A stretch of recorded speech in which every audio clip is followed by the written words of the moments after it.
इथल्या प्रत्येकाला समान अधिकार मिळावा म्हणून डॉक्टर बाबासाहेब आंबेडकरांनी प्रत्येकाला संघटित होऊन संघर्ष करायला सांगितलं. पण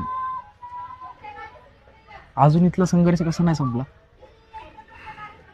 कसं आहे विजित, त्यांनी बाबासाहेबांनी बनवलेल्या कायद्यात समान अधिकार दिला असला तरी इथं समाजात कुठे दिला आहे समान अधिकार?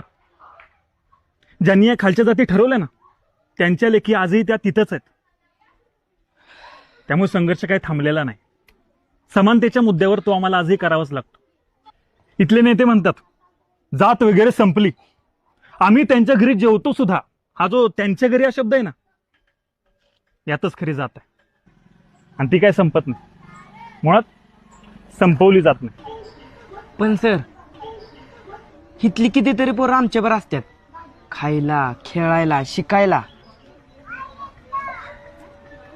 असं आपल्या शाळेत असलं तरी हल्लीच एका मुलीला खालच्या जातीची म्हणून वरच्या जातीच्या शिक्षकाने वर्गाच्या बाहेर बसून पेपर लिहायला सांगितलं.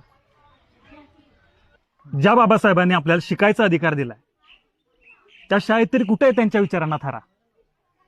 अहो पण सर, कितीतरी पोरं मोठी मोठी अधिकारी झालीच की.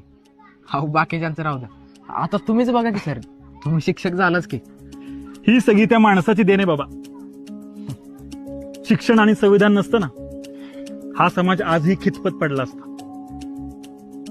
या देशातल्या माणसांना आणि देशालाही केवळ संविधानच वाचवू शकतं सध्याच्या घडीत.